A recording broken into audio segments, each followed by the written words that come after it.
Hi, everyone. My name is Mike Vaughn. I'm a writer at Geek Vibes Nation, and I'm also the author of The Ultimate Guide to Strange Cinema. And I'm Dillon Gonzalez. I'm the editorial director for Geek Vibes Nation and also a co host of the Home Dance Film Festival podcast. And welcome to the Video Attic new release Roundup.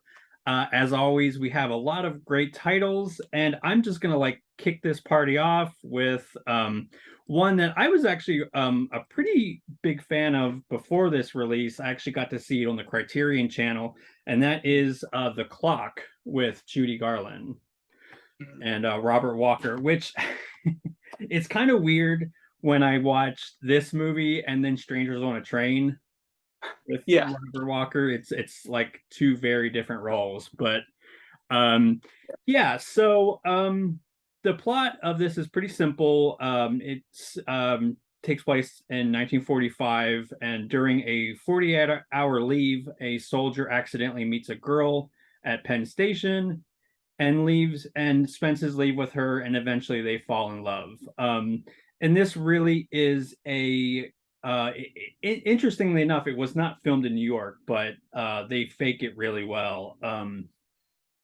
But it is a really cute sort of love letter to falling in love in New York, and this kind of spur of the moment, breezy sort of romance.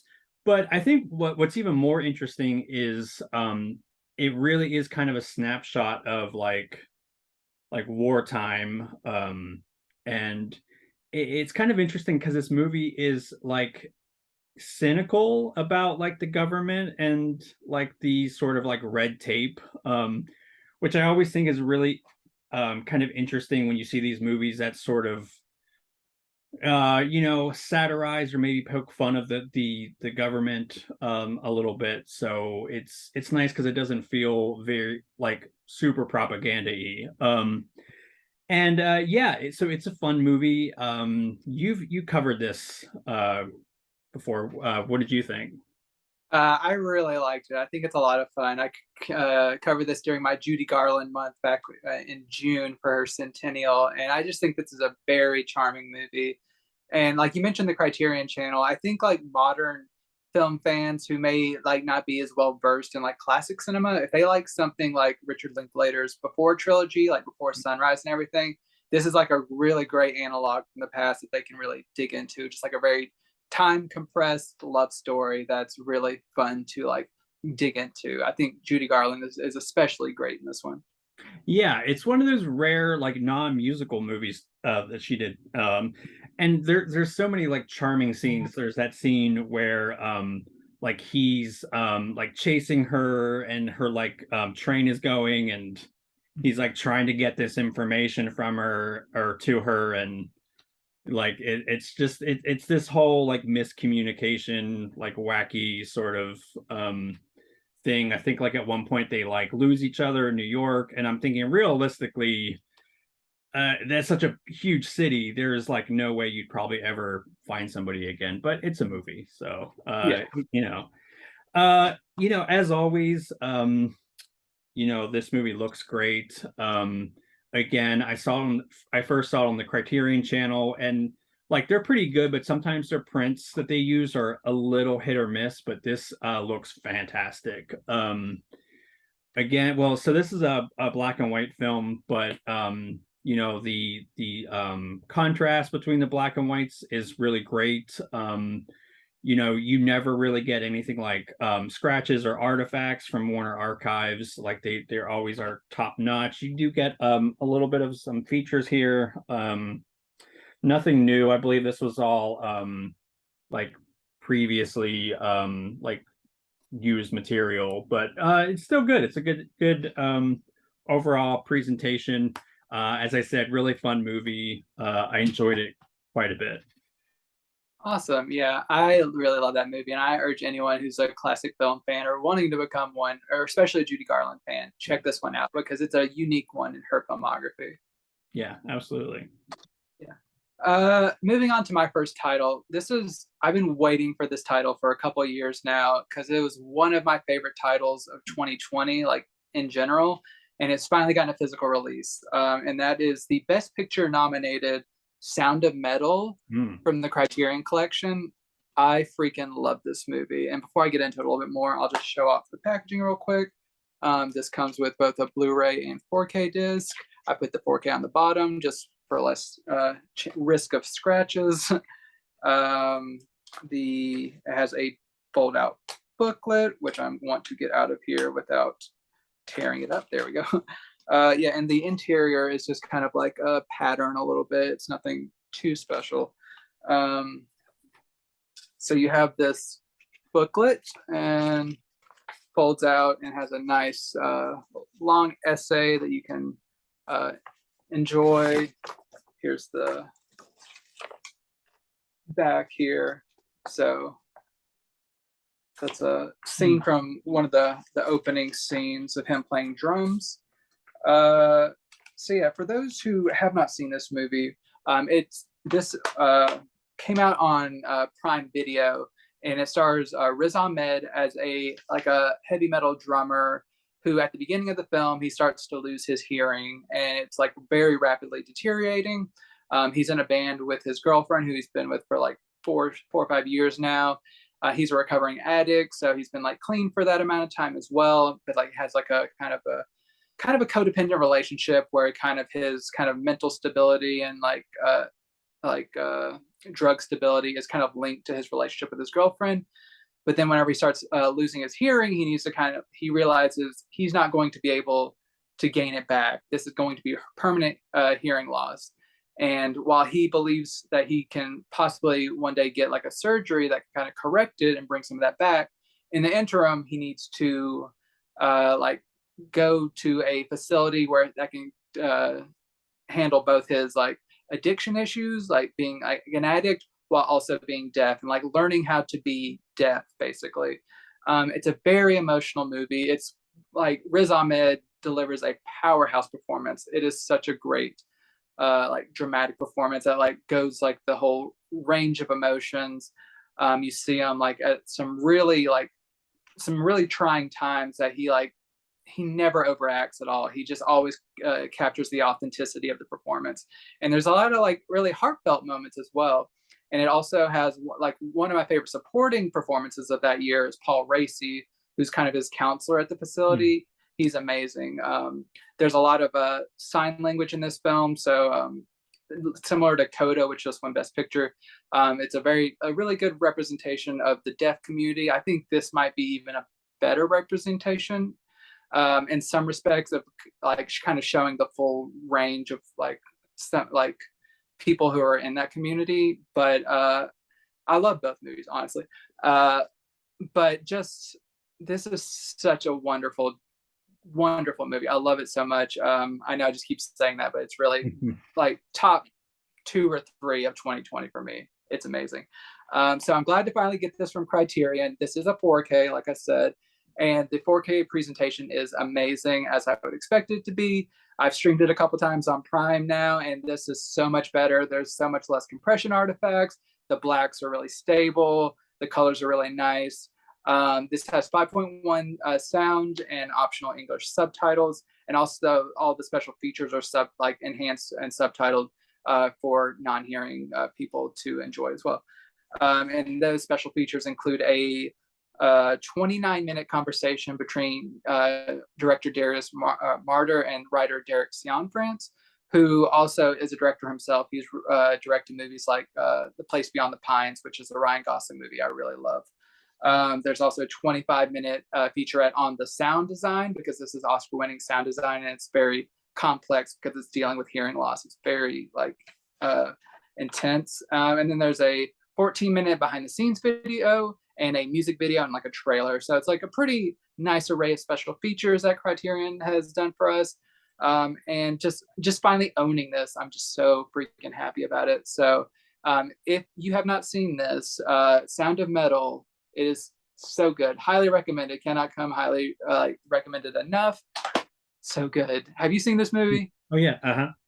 Okay, yeah, good. No, I liked it. Definitely liked it too. It was heartbreaking, but really fascinating because I do not really know a lot about the deaf community. So to me it seemed like a really complex and kind of interesting sort of like how do I put it, like a primer for like that sort of world. And yeah, I mean it was kind of crazy, just like the fact that even someone that has the means, like money wise, even like the transplant isn't like that great Yeah. sounding and stuff. And I'm like, oh my gosh, that is like that is like very like troubling, because you don't get your hearing back. It's yes, but yeah, no, it's fantastic. I'm Yeah. glad to see that it's got a really good release. Yes. I don't know a good segue into my next film, but Just yeah. we're just gonna dive right in, and that is it's called Bloom Up. And it is really a doozy. So it's interesting because you lately have had the provocative sort of covers, but I don't know. I think I got you beat here. Yeah. For our loyal viewers, you'll kind of get that, but you've had some kind of racy covers and stuff here, but yeah, so Yeah. this is basically a documentary about an Italian couple who um, they lead a pretty ordinary life. They own a pets shop, but at night they attend and host sex parties. So yeah, I think that this movie it's very disappointing, because I think there is something really inherently interesting about a couple that almost is kind of living a double life. And I'm always for like documentaries that are sex positive and demystify and destigmatize what I think is very pretty natural biology. So but the problem is this movie never really delves into like who these people are. Like it's very much like, ooh, look at how provocative this is. Like look at all this like naughty stuff that we're doing, but it never really gives you uh there's never that warmth of like knowing these people, and you feel very like cold and detached. And also it's kind of weird because like they have I think her name is Elizabeth, but they call her maybe Betta or something like that, or it's like a little like nickname or something. But she and listen, I'm not shaming anybody. Like if you want to be nude all day, every day, whatever. He won't let me do that on the show, but I but don't want our videos taken down. That's all. That's the only hang up I have. but my point is it's a little bit gross in the sort of male gaze of like they always have her parade around naked, even kind of like during the non sort of party scenes. And it's sort of like they don't really do that to the guys. So there's a little weird imbalance that always made me feel a bit uncomfortable. But um it's I certainly don't want to like say that this isn't a well-made movie. It's well shot. I think I said in my review that like the way the director also served as cinematographer, and the way he like shoots things, particularly the like party scenes, it really does kind of put you there, and it does it in a way that's almost hypnotic. And like the score coupled with that really sets a really interesting tone. I just kind of wish that it wouldn't it just really lacks like in compelling characters to sort of like tie that together. But um it was certainly an interesting watch. I just don't know if it would be something I would probably watch a lot. But yeah, it's I mean, I am glad that this is something that we're talking about, but I think it could have been handled a little better.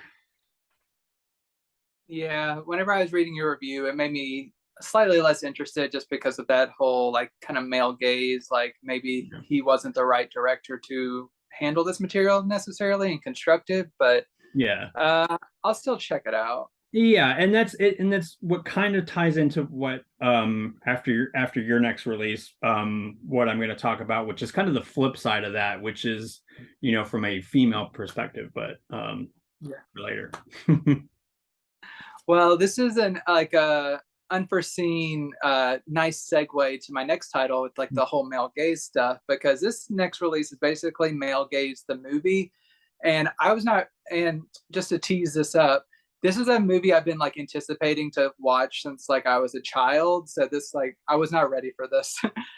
This is the new Shout Factory release of Cool World with Brad Pitt and Michelle Pfeiffer.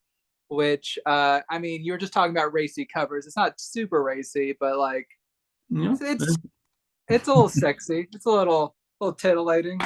And this isn't reversible cover art, but I love like old school animation, so I might as well just take it out and show it off. Nice. So yeah, Shout Factory did a good job with the interior artwork. And have you seen this movie? Oh yeah, this is like late 90s cable staple, so yeah. Yeah. So and here's the disc art. It's upside down, but there we go. So yeah, I've been wanting to see this for over like a couple decades now. And Who Framed Roger Rabbit? This is not, but it's a very different movie. But I kind of knew that going into it because it's directed by Ralph Bakshi, who did the Fritz the Cat, or at least the first Fritz the Cat movie, which is wild. But this one, it's not quite that wild. It is PG-13. They didn't let him go full R-rated, even though you could tell that he really wanted to, but he just had to like pull it back a little bit. The basic premise of this story is, and I will say there's some kind of like plot holes in this that I won't go into now, but I'm just like, I'm not sure if all this adds together. But in one time period, there is a Brad Pitt, who is like a returning World War II soldier in the 1940s, who experiences a tragedy and gets sucked into like this animated world. And then back in the 92, 50 years later, there is a prisoner played by Gabriel Byrne, who he was in prison for killing his wife's lover, who he like stumbled upon years earlier, and now he's finally getting out of prison after serving a sentence there. And like how he's gotten through his prison sentence is like making these like this animated world, and specifically this character right here, to just kind of like get him through the long days and everything. And once he gets out of prison, he ends up getting drawn into Cool World, the world that he created. And because this lady right here voiced and then eventually played by Michelle Pfeiffer, she is a cartoon who wants to be like a real person. She wants to live her life and not be stuck in this cartoon world. So there's a lot of undercurrents of like unfulfilled desires and all this kinds of stuff. And like how the plot transitions is like the one rule is like basically humans aren't supposed to have sex with cartoons, and if this happens, stuff happens. And guess what? Stuff happens. So this is a really wild movie, and there are parts of it I think are interesting. I think the performances are really good. There's some like I love the animation. The animation is great. I'm a big fan of like blending live action and animation. It's the story itself is very kind of reductive to women and kind of their roles, and they're very passive in their kind of. There's like kind of like a fake sensibility like of empowerment for the woman, but in the end, she is kind of punished for wanting to live her life. So it's kind of like reduced to like, ladies, if you want to like break free of stuff, don't get too uppity. You're gonna get put back in your place. And it's kind of like, ugh. Yeah. And then that's kind of like the surface level. And then like I watched this with my wife Jessica, and then she said some of her interpretations, which like I wasn't even picking up on, which I won't get into here. But then I was just like, ooh, yeah, that's not good either. But there's like, this isn't a terrible movie. It's just, I think its politics are very like male id driven. Like it's just sex and like desire and fulfillment, and that's kind of weird for a movie with like that's so heavily not going all the way R, but like not a kids movie as well. So it's kind of like in that limbo state where some of the jokes are funny, some of the jokes are cringy, um, and just like kind of the plot itself is just kind of very scattershot. You could probably tell from me trying to get in all the elements that it's just kind of like, okay, what is this? What is it? It's just kind of like all thrown together.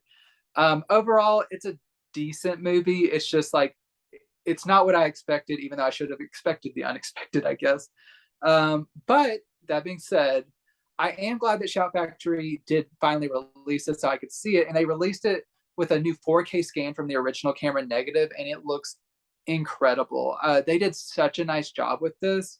There are like basically no like nicks or scratches. All like the cell animation from the original animation has been cleaned up immensely. You don't see like the like specks of dust or anything like that. It looks really, really great. So if you're a fan of this movie, this is a really great release. Also, they included a new 22-minute retrospective, and they actually got Michelle Pfeiffer to come back and speak about the movie, which Nice. I would have never guessed. The only thing bigger for me would have been if they got Brad Pitt, but I did not think that would happen. But like they got Michelle Pfeiffer back, they got Ralph Bakshi back, and they got like one of the producers as well. So like both having both new interviews with Michelle Pfeiffer and Ralph Bakshi, that's incredible on its own and probably worth the price of admission for some fans. And other than that, there's no that's a, like pretty much the only special feature, but it's a really good one. So you got to appreciate that. It looks really good. It's a wild movie. If you're a fan, you should be happy that this is finally getting released. But definitely not for kids. So don't let the cover fool you and like be like, ooh, new Brad Pitt movie. It's like, be careful. Like, be careful. Yeah, it's so funny because it's been such a long time since I've seen this, but yeah, I have a feeling that it's like you said, it's probably not going to hold up very well. I think I just remember liking the animation, but probably not being that well in tuned with its like underpinnings. But yeah, no, that's interesting. Like I said, it certainly was one of those like it seemed like it was on cable like every day. So that's why I probably very inappropriate for when I watched it, but it would be interesting to revisit that. But yeah, it's definitely yeah, it's probably very cringy today. So as I sort of hinted at earlier, so this is sort of the flip side of both of our previous reviews. Kamikaze Hearts from Kino Classics, and let's see the back here. It's a pretty stacked release, as you can see. Yeah, so this was something that I took a look at over the summer and really liked it. It's interesting because this was an 80s cult film that actually kind of like flew under my radar. But it's really fascinating because it's a fictional film about a adult film actor who is gay and has a girlfriend who also works in the adult entertainment industry. And, her girlfriend is going through drug addiction. And the movie's really fascinating because, it's written by a woman, it's starring a woman, it's the adult film industry through the lens of a woman. So I think that's really fascinating.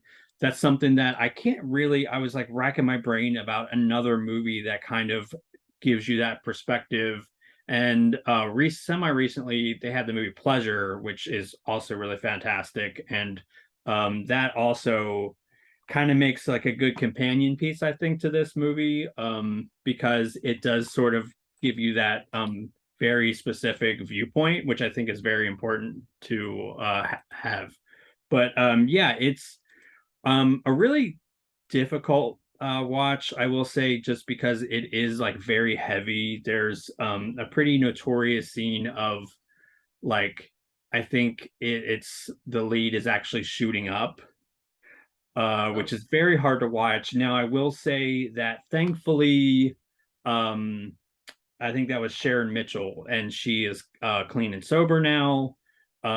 So watching that, it still is a little bit unnerving, but I take comfort in the fact that I know she's like in recovery, and that's great. But yeah, it is like one of the most kind of raw and powerful things I've seen in a movie in a while. Like, this is not simulated. This is like actually something that they're doing. So it was a little bit harrowing to watch, but like yeah, it's a fascinating movie. I think it's New York set, and it's I think it captures the city just beautifully. It's like one of those like 80s films that really like capture that like pre-cleaned up New York in all its kind of grimy goodness. So it is such an interesting watch. I highly recommend it. This is another one of those like movies that I love showcasing because it doesn't probably get a lot of attention, but it should, because it's really fascinating, and it has a really important viewpoint that I think is certainly worth exploring. awesome. Yeah, you like whenever you mention like not knowing a lot of movies that are like that, it actually sparked something in my brain that I Mm. kind of forgot about. This was like 2 years ago, also from Kino Classics, so this kind of relates. So if you're a fan of this, there's this movie I reviewed from the 80s as well from a female director. I believe it's called Variety, which isn't about the porn industry, but it's about like adult theaters, like theaters that show adult movies, and like a woman that works in an adult theater and kind of that kind of seedy underground world. So it's not like a direct comparison, but it's like kind of in that like adult entertainment world from a female perspective. So that's like additional viewing if anyone watches Kamikaze Hearts and wants to like explore. I think that's another solid addition to the genre. Oh, nice. That's awesome. That is definitely something I'll have to check out. So yeah, you can almost make a double feature with, that Kamikaze Hearts and Pleasure. I think that would make an excellent triple bill. Yeah, it'd be an intense night. So yeah. Sticking in the 80s, okay. I'm talking about a lot of movies I've been very excited about, and I just gotta say I have a new 4K from Sony, and just I've got to applaud Sony. They've been like going all out this year. They've been doing random ass movies that I never expected to get 4K releases, like 1776 earlier this year. I covered that. Never expected that. This is another one I never expected to get a 4K, and I'm glad it is because it's an 80s comedy classic. That is Real Genius Mm. with Val Kilmer. Kilmer, he's in the zeitgeist now because of like the Top Gun Maverick, and then his documentary from last year. He is more loved than ever. So here is the nice artwork change underneath. It's not double sided. This is just the artwork that's underneath. So Val hanging out with Einstein, and uh, then you just have there is a digital copy that I have taken out, but you have the 4K disc and the Blu-ray in here, and Sony, they're just killing it. But before that, I just say probably most people have seen Real Genius. It had been a while since I had. I have to say it's not quite as like drop dead hilarious as like I remembered it being, but it's just a very comfortable, enjoyable time. I just really like spending time with these characters in this movie, even if I'm not uproariously laughing the entire time. It's a really silly plot where there's basically a council, like a government council, who are developing this weapon to try to basically vaporize people with the laser beams, but they can't get like the power source correct without like it overheating and exploding. So they're recruiting people to this school. Like they have like a contract with this school full of like all these geniuses who are working on this laser prototype, not knowing what it's going to be used for. And basically our entryway into the school is this young 15-year-old who gets recruited to like go in and kind of join all the madness that's kind of led by like the slacker but like genius slacker Val Kilmer, who just like knows how to have a good time and knows how to party and isn't like always like sweating stuff. So he's like kind of the cool guy. the new guy's kind of the nerdy square who needs to learn how to like open up and then like make friends. And it's kind of a classic plot. There's like like suck up bullies and like evildoers, all that good stuff. It's really like it's an enjoyable movie, and it like flows really well. There's just a lot of really good like gags, and the performances are really fun, especially Val Kilmer, because this was around the time like slightly after he had done Top Secret, which I also covered earlier this year from Paramount. But this is like one of his like better known roles, and this release, it is so great. Comes from a new 4K scan of the original camera negative. It's presented in Dolby Vision, and Sony transfers are like 4K transfers are one of my favorites. They always crush it. The colors are very vibrant. The blacks are very dark. There's so much detail in this film. It's insane. Like they did such a good job with it. And in addition to that, it comes with 3 different English audio tracks, which I always love from Sony because they give you choices. They give you a new Atmos track, which sounds really good. They give you a 5.1 track, and then the original 2.0 stereo track for audio purists who want to keep like the original audio intention. Either whatever of the 3 you pick, it sounds great. There's also some like alternate like other languages and like 25 different subtitles. They got you covered. There's so many subtitles. But not only that, the Blu-ray that is included, which one of the things I think is wild about Sony is this movie has never had a pressed Blu-ray disc. There's only been like a burnt like Blu-ray disc that's been like manufactured on demand. There's never been a pressed Blu-ray. So they jumped right over from like giving this a proper Blu-ray release to just going straight to 4K, which is why I say like they're insane, but I love it. But this comes newly remastered on Blu-ray as well. And this includes the alternate television cut, which like they're going above and beyond. I think it's a little bit shorter, but there's like different scenes included throughout. It's presented, it's not like crystal clear high def, but it's like good enough to appreciate from like people who remember watching this a lot on television that appreciate those differences. And then there's like a commentary from the director and like a deleted scene with like a bunch of different outtakes of that deleted scene. So overall, it's like they did a really nice job with this set. Whenever a lot of like mainstream labels aren't putting this much care into their releases, and I know we have like, I know you and I are both excited about a bunch of Sony releases coming up, like Fright Night and the new Dracula, and just so many great releases on the horizon. This like is the start of a really good, I know it's not quite fall, but it's going to be a great fall from Sony and real genius. It is so much fun. Anyone who's a fan of the film should consider it a must own, honestly. Do it. Yes, you're going to love it. Yeah, this is such a fun movie. I agree that the plot is a little bit at times, but it's a lot of fun. And I won't spoil the ending, but oh my gosh, I love that ending. Yes. You know what I'm talking about. Yeah. That's a lot of fun. Yeah, that's a must buy. Mhm. So I also have another 4K title, and that is Star Trek. And gosh, interesting.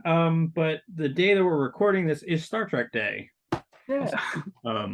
Not that it will be that when it's released, but yeah. So yeah, Star Trek, The Final Frontier is very infamous. It kind of went through like one of the most troubled productions. So I mentioned that just because it's sort of a mess of a movie. But before I get into that, let's just check this out. So really nice slipcover. And there's the back. There's some really nice features.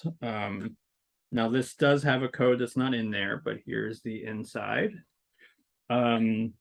Yeah, now I don't know if you're like, I'm not a huge Trekkie, but I do really like the original series, and I do like Next Gen and their movies and stuff. But yeah, this is pretty bottom barrel.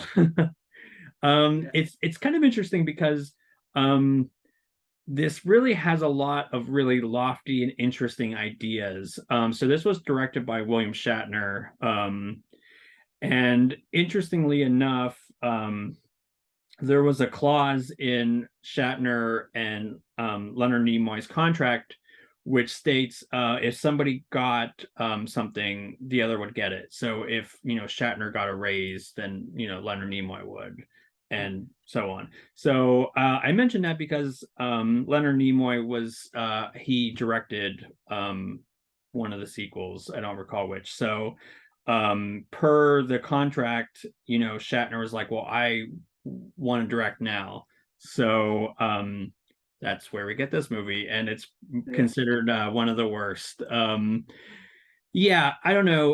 Like I said, it is interesting because they do kind of bring this sort of spiritualism to Star Trek, which is kind of an interesting idea, even though Gene Roddenberry kind of came out and said he didn't like that. But I think these grand ideas kind of get in the way of sort of what's really fun about Star Trek, which is just like sort of I mean it could be high concept and have a message, but at the end of the day it's just like pulpy sci-fi, and this just I think takes itself a little bit too seriously. The plot is pretty aimless. The special effects are notoriously bad. I guess due to budgetary reasons they went with maybe like a cheaper special effects production house, and they have not aged well.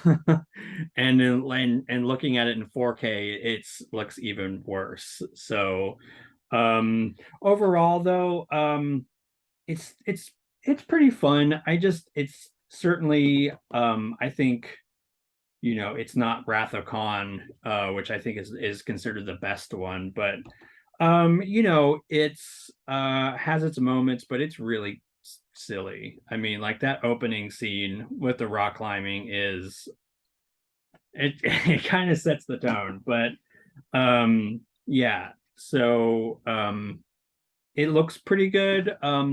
The grain level's a little bit inconsistent.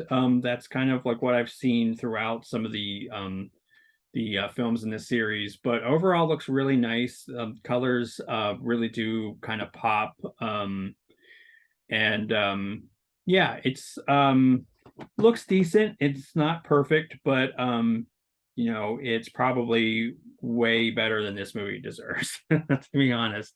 But yeah, it's not bad. I'm hoping to cover the other films in the series, but yeah, it's kind of a low point. I mean, it happens. Even with the best franchises, you'll hit a bump every once in a while. Yeah. So this, I mean, I'm just gonna stick with the 80s, I guess. Yeah, I'm pretty sure this is 87. This is going into my Kino Classics run, which we often do because we love Kino Classics. This is the action movie Steele Justice. Yeah. Yeah, with Martin Cove, and like Martin Cove, he is the reason I checked this out because I don't know about you, but over the past few years, I've been getting a real kick out of watching Cobra Kai, and he plays John Kreese. And I just wanted to see what this was all about because he stars in this movie, and I just wanted to see him in a different type of action movie. And this is it's pretty forgettable, but he's good in it. It's just like if you've seen an action movie from the 80s, you've probably seen this movie. Like it's just basically like he's a soldier and he's like come back and like he goes like he's like meeting up with his friend, but like he gets in the midst of like all of these like political and gang rivalries, and like his friend gets killed. He like leaving behind their like the friend's daughter who he has to kind of try to protect, and there's just kind of like a lot of like revenge and like trying to like he gets hurts in ways that would take normal men down, but he just keeps on getting up and like going, and he has like those cool kind of catchphrases, and then like he'll just like come out of nowhere and just like dispatch people, and you're just like, how is this humanly possible? But it's the 80s, so you're kind of just like roll with it. You're like, all right, this guy's just like a superhuman, like later Rambo type stuff where you're just like, all right, this dude's just gonna like go through people and just like dispatch them. So that's just basically what you're getting with this. And if you like Martin Cove, you're gonna like enjoy his version of this. If you don't particularly care about him and you're not a fan of like these dumb 80s action movies, you could probably just keep on going, because this isn't bringing anything new to the genre. It is what it is. This new release, it looks fine, but it's not been newly remastered. It comes from kind of like a worn older print, so don't expect like super crisp and clear picture. There's still like nicks and scratches and a little bit of like softness to the picture, but it's in HD. But it's just not. They didn't take like extra care with it. But they did give it an audio commentary. They did get Martin Kove and director Robert Boris to like come in and like record a new commentary track, and that is pretty much all in the way of special features. Kino, they usually don't put a lot of trailers on their releases as well, but I don't really consider that a substantial feature. So the audio commentary is pretty much the star of the show, besides just getting this film in HD, even if it is kind of iffy quality. So not a high recommendation, but if you have that kind of like soft spot for these types of movies, it's an okay time. It's okay. Yeah, like I have a soft spot for cheesy 80s action movies, so I might have to maybe check that one out. Yeah, and get it soon with the slipcover. So yeah, very snazzy. My actually next one is another Kino title with a slipcover, and that is Twice Told Tales. Which is a mouthful. And Vincent Price. Yeah, it's have you seen this one? I have not yet, no. So it's pretty interesting because this came right the previous year. They did another really great Vincent Price horror anthology called Tales of Terror, which that was a Roger Corman film. This was sort of a follow-up, and yeah, it's based on the stories of Nathaniel Hawthorne. And I out of the two movies, I think Tales of Terror is better, but this actually has a lot of really great like stuff in it. So let's just check out the slipcover. Really nice. I mean, I love that. Yeah. And this doesn't have any reversible art. But yeah, so these are three stories, and there's really I guess there's technically a framing device, which is this like cheesy skeleton hand that like is like flipping through the book for each thing. It's kind of funny because it almost like it hit me that it reminded me of like what they would like later do with Tales from the Crypt, as sort of like the framing device. But there's like no like segment that kind of interlocks these three stories. So yeah, it's definitely not as sort of campy and fun and cheesy as Tales of Terror. I would say this is certainly a little bit more cerebral, a little bit more like more serious, definitely. And I think that there's a side to me that very much appreciates that. And then but if it's something that I'm gonna watch over and over again, I'm gonna probably like pick the like outrageous, fun, spooky kind of option. Like this is a little more it's certainly more highbrow. It's certainly more, again, like a thinking man's horror anthology, which is fine. I like that too, but I have to kind of be in that mood. So this is really awesome because this correct me if I'm wrong, but I believe this was out of print previously, and then they re-released it. Now I did check, and it does have the same features. It ports over the commentary track and the trailers from Hell, and the trailer. And I also believe that it's the same transfer. It doesn't say that it's a new like 2K. Having said that, the transfer looks great. It's not flawless. It does have a little bit of roughness to it. But overall, like comparing this to the old MGM double feature DVD, it looks like miles better. It certainly is probably the best It's, I believe that there's maybe like a international release of this on Blu-ray, so I'm not sure how that compares, but I think it looks really good. I think they did a really fantastic job. But more importantly, though, if you want this in your collection, it's back in print and you're getting the same stuff. I was a little bit disappointed that it didn't have anything new. I know we talked about some like previous reissues where they added a little something extra, but hey, it's great that it's back in print. And again, you were talking about getting into the fall season, getting into the good horror stuff. So I definitely recommend it. Yeah, absolutely. That was one I did not own yet, so I'm excited to pick that up. I know it's coming out. I'm pretty sure like it came out this week as of this recording, and I think on the same day they re-released the Oblong box, which I actually do own, so I didn't ask for that one, even though like I'm a slipcover nut as much as the next person, but I don't need to just get the same disc just for a new slipcover. But I'm excited that they are bringing these films back for Vincent Price fans who missed out on the first go around. So that's really great. Yeah, absolutely. The Oblong box is actually one that I do not own, so I'm pretty excited to check that one out. Yeah, so we might be hearing about that one in a few weeks if I'm picking up these cues correctly.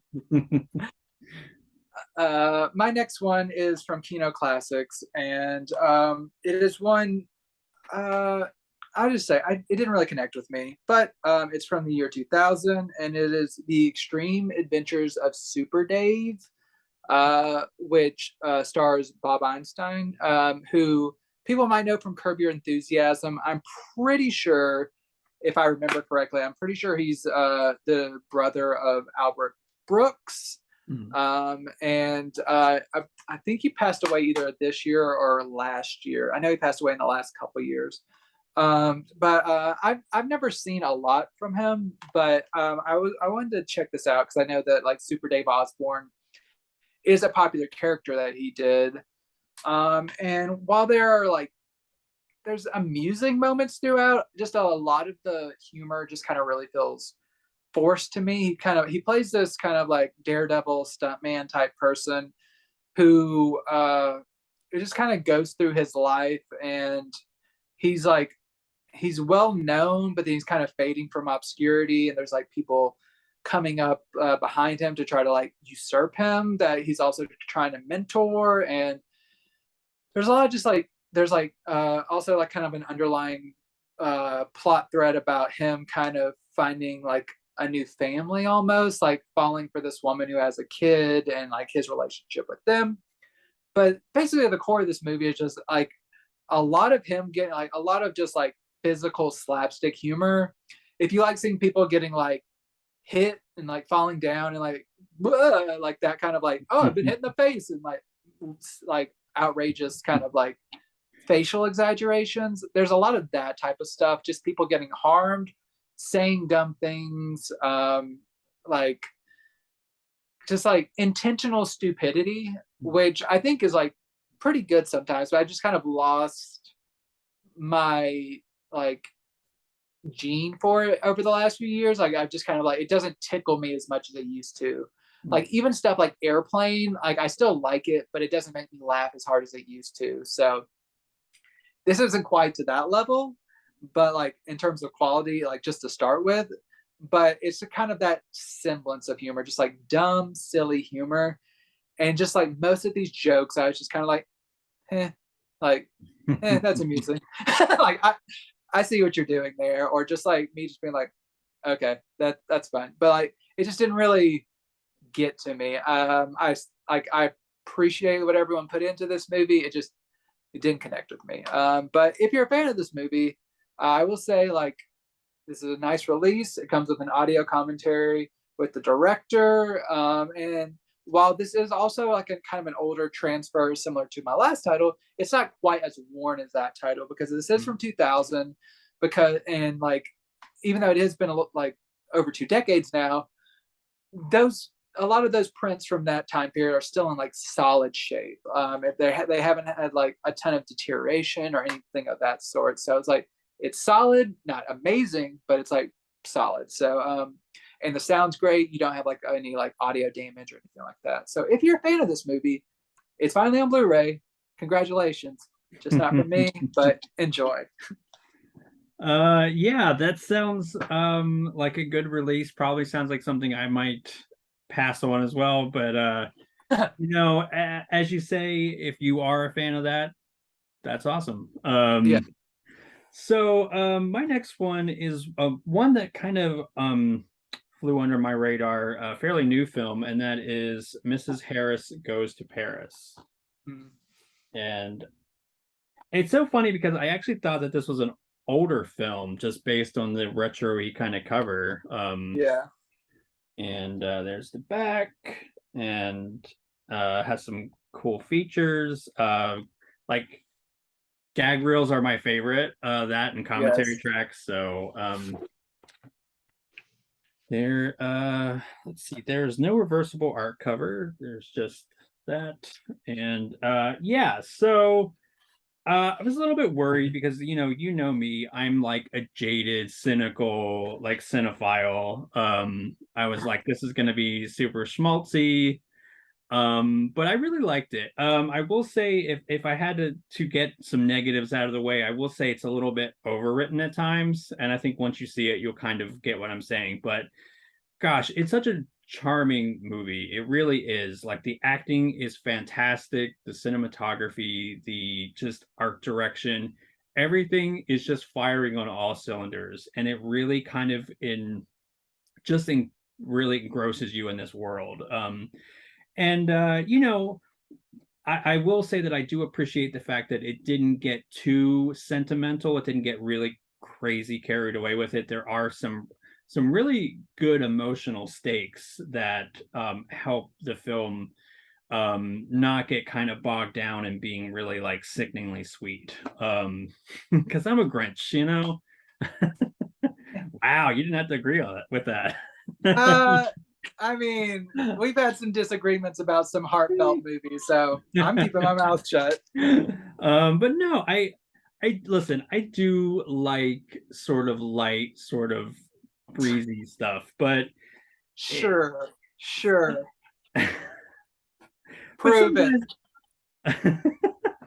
but sometimes it just gets a little much. But I do think that this is a really fantastic film. I really appreciate the fact that Universal like put out a really nice release of this. And again, it does have they didn't just dump it on Blu-ray. They have some nice features. It looks really fantastic. Again, it's like a newer movie, so the transfer, you're getting like the best. Yeah, I really enjoyed it. I'm glad that I cannot be a cynic all the time and enjoy something like this. And I'm actually really excited to hear what you think too whenever you check it out, because I was like thinking, oh my gosh, you would like this a lot too. Yeah, just the other day, I told Jessica that I was getting this in soon, and she's like, "Oh yeah, I've been really wanting to see that." So it's coming. Nice. I mean, I'd have to anyway because I'm reviewing it, but like it's eagerly anticipated in this household. Awesome. Yeah. My next title, it is one that was not on my radar until I saw that Kino was releasing it, and I was like, okay, sure, let's do this. This is from 1968 and 1970. It's a double feature of Sammy Davis Jr. and Peter Lawford movies, Salt and Pepper and One More Time. So, two Brat Pack members coming together for their kind of own little adventures, and so yeah, I'd never heard of these movies, but it's pretty fun. It's just like a kind of a light 60s, early 70s, like kind of not really a caper or anything, but it's kind of like a comedy, kind of lightly criminal film. Like in the first, like their names are Salt and Pepper, and of course, like Sammy Davis Jr. is Salt and Peter Lawford is Pepper. Yeah. Because they don't want to go for like stereotypes. But they're like club owners, but they get involved. Like in the first one, Salt and Pepper, they kind of get recruited to go undercover as like kind of like spies in this organization, and but like no one really like knows that they are like have been tasked with this. It's kind of similar in a way to like one I talked about a few weeks ago. They went that away and that away, where people are going undercover, but like the larger world doesn't know that they're going undercover, and chaos ensues because of this. But so it's basically just like these two getting into wacky situations while they're getting mixed up in this kind of criminal underworld where there's like generic stakes that like there's generic like there is evil doers in the world that need to be stopped. So that's kind of like stop the evil doers, but it's just a way for Peter Lawford and Sammy Davis Jr. to get in outrageous situations and kind of like just make like little quips here and there, and get into like lightly action packed, like nothing too crazy, just kind of light. One More Time is kind of it kind of changes things up. It's still kind of the same characters, but this kind of turns into like almost like kind of Clue-esque, where like Peter Lawford suddenly has a twin brother who he learns has died, and he goes to like take care of that without telling Salt. But then like it kind of becomes a situation where Salt believes that his friend Pepper has died, and that he thinks that because he like Pepper starts impersonating his brother for some reason. It's like reasons, but like it's kind of like a solving who killed Pepper's brother. And it kind of like there's all these like cameos and stuff. There's even a Vincent Price cameo that comes up. Nice. And also who else? Christopher Lee also. So it's like Christopher Lee is Dracula, nice. And Peter Cushing is Dr. Frankenstein. So they kind of just show up as these characters. So it's kind of like a weird crossover. It's interesting, but it's fun. Like neither of these movies take themselves seriously. Like I said, these are both vehicles for these two specific actors to just like play off one another, have fun like quips, and it's just like kind of lightly either mysterious slash action oriented slash like thrilling. Like it's interesting, but like it's fun. I enjoyed it. Like this was a fun discovery, and it's weird. They only give a 2K scan to One More Time. The Salt and Pepper is just like an older master, and I can't tell a difference. I wouldn't say that Salt and Pepper is like bad looking by any means. It's like it's soft, but it's like passable. There's not like blatant damage to it, but there is a crispness to One More Time that you can tell you're like, oh, this is like a slightly better maintained source. So they only did a 2K scan for one of these, but they are on a single disc. It's a value proposition. If you get two fun films for one low price, especially at a Kino sale, it'll probably run you like $10.99. So I think that's a pretty good deal if you're a fan of these performers. So this is a good investment if you're into that kind of like late 60s, early 70s kind of like lighthearted feature. Yeah, it sounds kind of like the Chris Lee and Peter Cushing cameo. It sounds like it's worth it just for that, really. Yeah, I do want to say I'm pretty sure I misspoke. I don't think Vincent Price is in it. I think it's just those other two you just mentioned. I was getting my horror icons. Well, yeah, it probably didn't help that we were talking about. Yeah. I just didn't want to lead any Vincent Price heads astray. Just be like, oh, I need to pick this up, and they're like, where is he? And I'm just like, sorry. Yeah, they would come for you with pitchforks, torches. This is what gets us canceled. So my final title is one that I was actually super excited for, and that's The Adventures of Don Juan, and from Warner Archives, some nice features, and this was a lot of fun. Have you seen this one yet? Yeah, I reviewed it for the site, and I thought it was fun. Yeah, I will like. This is a common theme, but it's another one of those movies where I don't really think it needs to be like the length that it is, but absolutely not. No. But did I have a heck of a good time with it? Yes.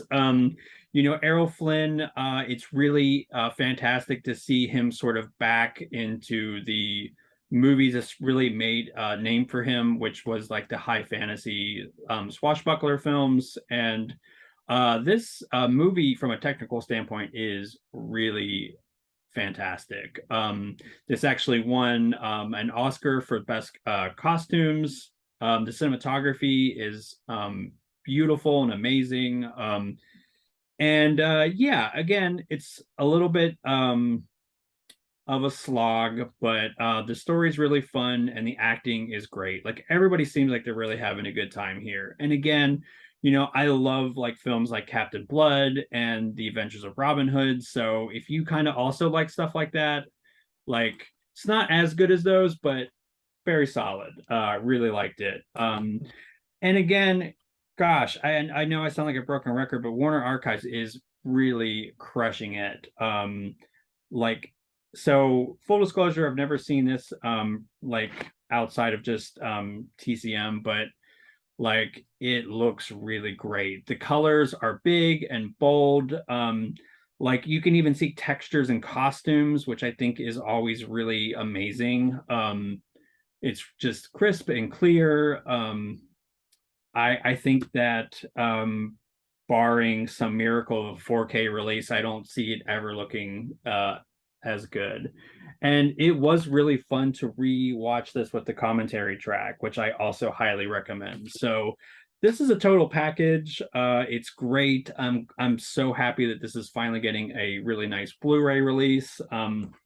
If you're kind of new to Errol Flynn movies, I would maybe start with like the ones that I mentioned, like Captain Blood or The Adventures of Robin Hood's probably, I think, obviously like his best. But if you find you do like those, I think that this is definitely worth kind of checking out as well. Yeah, Errol Flynn fans, I know they're like wanting a lot more from him, but they've been doing a good job of like feeding them in drips and drops over the last couple of years, at least more than they have been. So kudos to Warner Archives for trying to keep them fed a little bit. Yeah. My final film of the week. I'm closing it out with the doozy, I would say, and you can take that as you will. Uh, we've been talking a lot about kind of like male gaze and that kind of stuff, and just keep on going. This is a Kino Lorber and Code Red release of Made in Sweden, so more provocative covers for you.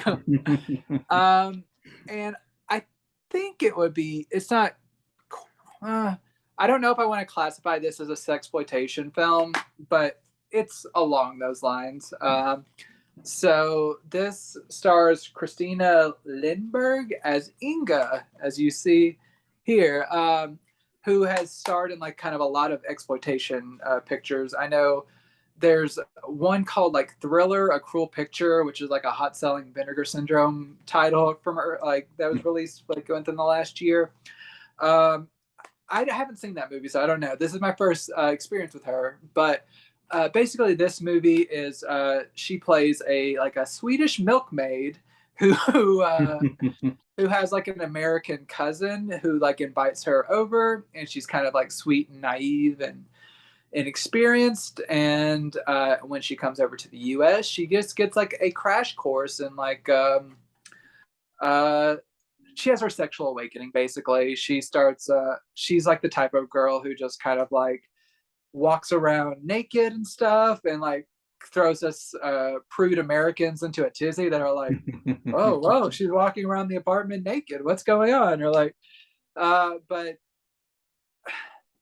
like, I'm not to like I said, I'm not shaming anyone for like anything, but there are distinct issues in this movie that are very problematic.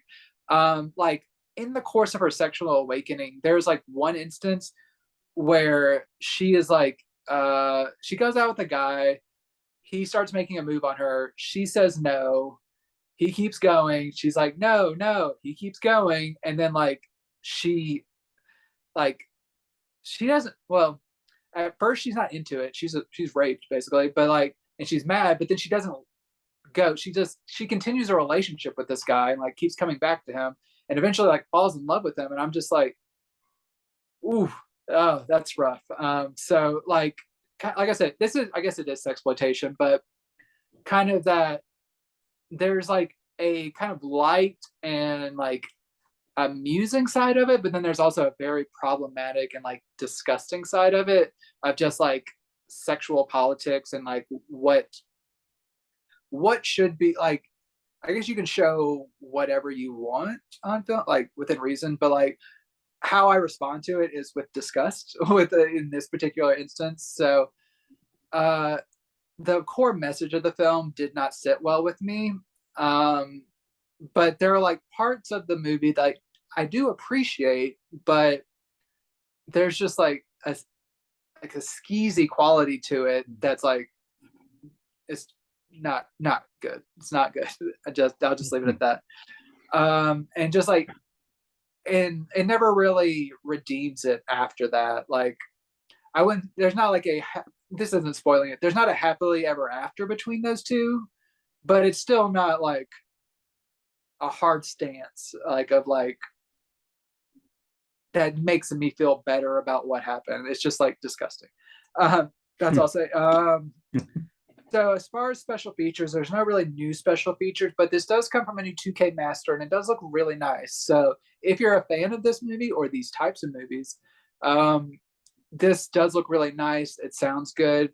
As just like a release, it's really good. As a movie, you have to be the type of person who's like into this. So I am not into that like this. So made in Sweden, it is what it is, but take that information and go do with it as you will. Yeah, I know, like I definitely especially as I get older, like my tolerance for like I there's a certain level of sleaze that I like, but yeah, there's it's I'm getting more like as I get older, I get a little bit more like skeeved out by it, like which is probably the correct reaction to that. But yeah, I mean, Yeah, I just think if there wouldn't have been the like sexual assault aspect, it could have just been enjoyed as like a light movie with just like a lot of shots of like a Swedish beauty just being naked a lot, and then a lot of audiences would have just been pleased with that. But then they had to just like go into that weird territory that just didn't sit right with me. yeah, like I don't know if you've ever seen like I Spit on Your Grave, but Mm-mm. you would probably not like it. Yeah, that's why I think did it recently come out in like a 4K, I believe. Yeah. I did not request that for that reason.